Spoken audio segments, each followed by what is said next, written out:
Now जब secondary growth हो जाएगी तो सेकेंडरी ग्रोथ के बाद क्या होता है, ग्रोथ रिंग्स के बारे में आपको जानना है कि ग्रोथ रिंग्स क्या होती है। तो आपने देखा कि सेकेंडरी ग्रोथ हर साल हो रही है, तो होता है कि एनुअल एनुअल रिंग्स हम किसको कहेंगे, जब स्प्रिंग वुड और ऑटम वुड, जब जहाँ पे सीजनल वेरिएशंस होते हैं जिन जगहों पे, तो जब ये ग्रोथ रिंग बनती है तो कैम्बियम एक्टिविटी भी अलग अलग होती है।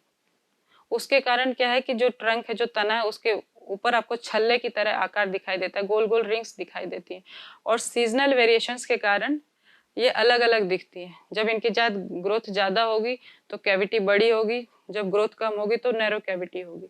तो एनुअल रिंग क्या है, अल्टरनेशन ऑफ स्प्रिंग वुड और autumn wood in concentric circle on the trunk. Annual rings are form due to periodic और सीजनल एक्टिविटी ऑफ कैम्बियम। जैसे कि स्प्रिंग सीजन में क्या होगा, स्प्रिंग सीजन जो टेम्परेट रीजन्स में है, वहाँ पे क्या होता है कि new leaves, flowers, vegetative growth जब होगी तो ये सारी चीजें बनेंगी, और इस दौरान कैम्बियम भी बहुत एक्टिव होता है। तो जब कैम्बियम एक्टिव होगा तो बहुत सारे जाइलरी एलिमेंट्स बनाएगा, वेसल्स बनाएगा, और ये वाइडर कैविटी होती है, इनका जो कैविटी है वो बड़ा होता है ताकि ज्यादा से ज्यादा ट्रांसलोकेशन हो सके वाटर और मिनरल्स का, क्योंकि एक्टिव ग्रोथ हो रही है, वेजिटेटिव ग्रोथ है हो रही है, तो उनको सप्लाई भी ज्यादा चाहिए, तो उस समय जो कैविटीज बनेंगी वो बड़ी बनती है। तो इस तरह के वुड को हम कहते हैं स्प्रिंग वुड या अर्ली वुड। लेकिन विंटर्स में क्या होता है, टेम्परेट रीजन में जो ग्रोथ है वो कम हो जाती है। तो जब ग्रोथ कम हो जाएगी कैम्बियम की, तो वो जो जाइलरी एलिमेंट्स बनाएगा वो भी कम बनेंगे, और कैविटी भी उनकी नैरो होती है, तो उस समय जो वुड बनेगा उसको हम कहेंगे ऑटम वुड या लेट वुड। तो हर साल दो तरह की वुड बन रही है, एक वाइडर कैविटीज वाली और एक नैरो कैविटीज वाली। तो तने पे ये कॉन्सेंट्रिक रिंग या छल्लों की तरह नजर आएगी, जिसको हम कहते हैं ग्रोथ रिंग। तो ग्रोथ रिंग क्या हो गई, growth rings of spring would and autumn would produce annual rings. अब एनुअल रिंग्स को आप काउंट करके, क्योंकि एक साल में स्प्रिंग वुड और ऑटम वुड मिला के ग्रोथ रिंग बना रहे हैं, तो अगर आप एक एनुअल रिंग को काउंट करोगे तो एक साल का है। तो एनुअल रिंग को काउंट करके आप प्लांट की एज का पता लगा सकते हैं, जिसकी स्टडी को हम कहते हैं डेंड्रोक्रोनोलॉजी। जब एनुअल रिंग्स को काउंट करके पेड़ की एज का हम पता लगाएंगे तो उसको कहेंगे dendrochronology. You can see in this diagram, देखिए इसमें ये एक एनुअल रिंग है, आपको डार्क कलर की भी नजर आ रही है और लाइट कलर की भी। तो ये सीजनल वेरिएशन, जो आप लाइट कलर का देख रहे हैं ये वाइडर कैविटीज वाला है, और जो डार्क कलर का देख रहे हैं ये नैरो कैविटीज वाला है। तो इसको और इसको मिला के हम एक काउंट करेंगे एक साल का। फिर ये दूसरी रिंग है डार्क एंड लाइट की, तो इस तरीके से डार्क लाइट को काउंट करते हुए एक रिंग काउंट करेंगे, और इसी तरीके से हम पेड़ की एज का पता लगा सकते हैं। तो इसमें क्लियरली आपको एनुअल रिंग्स या ग्रोथ रिंग्स दिखाई दे रही हैं, जो कि टेम्परेट जो टेम्परेट रीजन्स है वहां पे ये एनुअल रिंग्स या ग्रोथ रिंग्स अच्छे से दिखाई देती है। ट्रॉपिकल रीजन्स में क्या है, तो साल भर सेम एक्टिविटी होती है कैम्बियम की, तो वहां ग्रोथ रिंग्स बहुत प्रोमिनेंट नहीं होती हैं।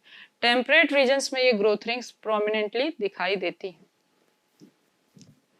इन ट्रॉपिक्स में क्या होता है कि जो कैम्बियल एक्टिविटी है उसका बहुत वेलमार वेरिएशन नहीं होता, जैसे सीजनल एक्टिविटीज उसमें बहुत ज्यादा नहीं होती। टेम्परेट ट्रॉपिक्स रीजन में आपको सीजनल वेरिएशन नहीं मिलेगा, तो इसीलिए जो उनकी ग्रोथ रिंग्स है वो काउंट करके आप एज का पता नहीं लगा सकते। तो उस एनुअल रिंग्स को हम कहते हैं ग्रोथ मार्क, क्योंकि एक्टिविटी बहुत वेल मार्क नहीं है, डिफाइंड नहीं है, तो सेम ही तरह की नजर आती है, उनको कहते हैं ग्रोथ मार्क्स। तो डिस्टिंक्ट एनुअल रिंग्स कहाँ पे बनेगी, टेम्परेट रीजन्स में बनेगी, ट्रॉपिकल्स में नहीं बनेंगी। बनेंगी लेकिन उतना डिस्टिंक्ट नहीं होगी जितना कि आपको टेम्परेट रीजन्स में मिलेगा ना। कुछ और टर्म्स हैं जो कि सेकेंडरी ग्रोथ के बाद यूज होती हैं, कि जैसे वुड है हम उसको हार्ट वुड कहेंगे, सैप वुड कहेंगे। तो हार्ट वुड क्या है, ओल्डर ट्रीज में क्या होता है कि जो जो सेकेंडरी जाइलम है अंदर वाला वो काफी डार्क ब्राउन कलर का होता है। वो डार्क ब्राउन कलर का क्यों होता है, क्योंकि उसमें डिपोजिशंस होती हैं ऑर्गेनिक कंपाउंड्स के, जैसे कि tannins, resins, oil, organic substance, इन सब का डिपोजिशन हो जाता है, जिसके कारण वो डार्क नजर आता है। तो इसीलिए वो हार्ड भी होता है और ड्यूरेबल होता है, रेजिस्टेंट होता है, क्योंकि इन सब चीज़ों का उसमें डिपोजिशन है, तो उसमें माइक्रो ऑर्गेनिज्म आसानी से अटैक नहीं कर पाते हैं, जिस वजह से वो रेजिस्टेंट भी होता है, उसका ड्यूरेबिलिटी भी ज़्यादा होती है। और ये जो रीजन है डेड एलिमेंट्स का होता है, हाईली लिग्निफाइड वॉल्स हैं जिसको हम कहते हैं हार्टवुड या ड्यूरामेन। हार्टवुड वाटर कंडक्शन का काम नहीं करेगा क्योंकि इसमें डिपोजिशंस है ऑर्गेनिक कंपाउंड्स की, ये मैकेनिकल स्ट्रेंथ को प्रोवाइड करेगा। और इसमें टाइलोसिस भी डेवलप हो जाती हैं जो कि वेसल्स को ब्लॉक कर देती हैं, तो ये और स्ट्रेंथ प्रोवाइड करते हैं इसमें। फिर वेसल्स ब्लॉक हो जाएंगी तो वैसे भी फंगल हाइफी वगैरह का इन्फेक्शन नहीं होगा। और इस हार्टवुड के बाहर लाइटर रीजन जो होता है उसको हम कहते हैं सेकेंडरी जाइलम, जो कि लाइटर कलर का, उसको कहेंगे सैपवुड या एल्बर्नम। तो एलिमेंट्स जो सेकेंडरी इसमें पाए जाएंगे वो ग्रेजुअली, जो कैम्बियल एक्टिविटी हो रही है वो हर साल एक्टिविटी अपनी करती रहेगी और ग्रोथ रिंग्स बनेंगी तो वो सैपवुड में ऐड होता है, लेकिन जो अंदर वाला सैपवुड है वो धीरे धीरे ग्रेजुअली हार्टवुड में चेंज होता रहता है डिपोजिशन ऑफ ऑर्गेनिक कंपाउंड्स के कारण। In this diagram you can see that the darker color portion of the wood is called heartwood और बाहर जो लाइट कलर का पोर्शन है उसको हम कह रहे हैं सैपवुड, क्योंकि इसमें डिपोजिशंस है ऑर्गेनिक कंपाउंड्स का और टाइलोसिस की ब्लॉकेज है, इसी वजह से थोड़ा डार्क नजर आ रहा है और बाहर वाला पोर्शन लाइटर है।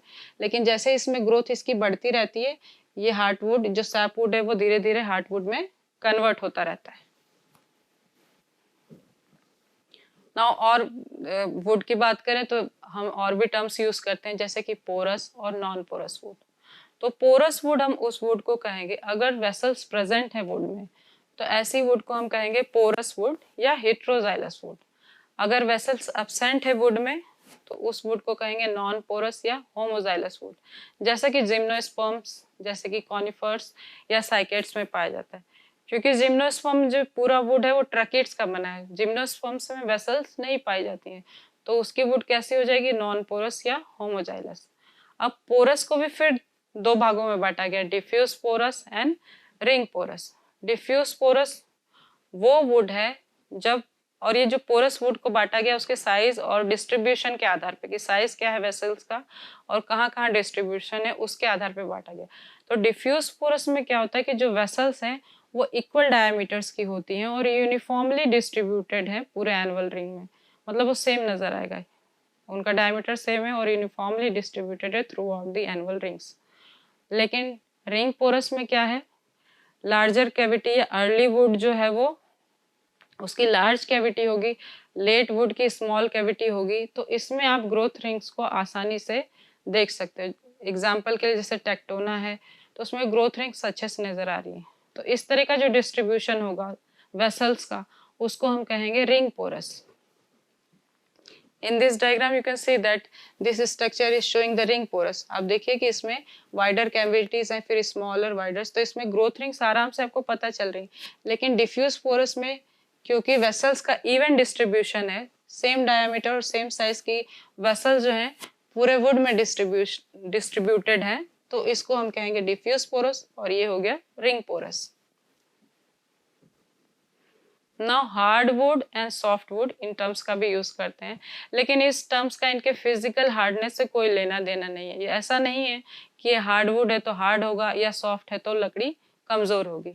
ये डिपेंड करता है कि सॉफ्टवुड हम उसको कहेंगे जो सिर्फ ट्रैकिड्स की बनी हुई है और उसमें फाइबर कम है, तो उस वुड को हम कहेंगे सॉफ्टवुड, जैसा कि जिम्नोस्पर्म में पाया जाता है। जिम्नोस्पर्म में कैसा वुड पाया जाता है, नॉन पोरस या सॉफ्टवुड। हार्डवुड जब वुड ट्रैकिड्स और वेसल्स दोनों का बना हो तो उसको हम कहेंगे हार्डवुड। इसमें comparatively as compare to soft wood fibres ज़्यादा हैं और इसकी वुड जो है वो पोरस है, जैसा कि एंजियोस्पर्म में पाया जाता है। ना टाइलोसिस की मैंने बात की थी, इससे पहले बताया था कि इनका ब्लॉकेज कहाँ होता है, हार्टवुड में होता है। जो अंदर डार्क कलर का जो हार्टवुड है उसके अंदर टाइलोसिस का ब्लॉकेज होता है। तो टाइलोसिस क्या है, टाइलोसिस एक ब्लैडर लाइक एक्सटेंशन है। जो पैरेन्काइमेटिक सेल्स हैं जो वेसल्स के एडजेसेंट में पाई जाती है, उनका ल्यूमन इसके अंदर आके पूरा बढ़ जाता है और बलून लाइक स्ट्रक्चर बनाता है, तो इस स्ट्रक्चर को टाइलोसिस कहते हैं। ये फिजिकल बैरियर का काम करता है। जिम्नोस्पर्म में भी टाइलोसिस लाइक स्ट्रक्चर पाया जाता है जिसको टाइलोसॉइड्स कहते हैं।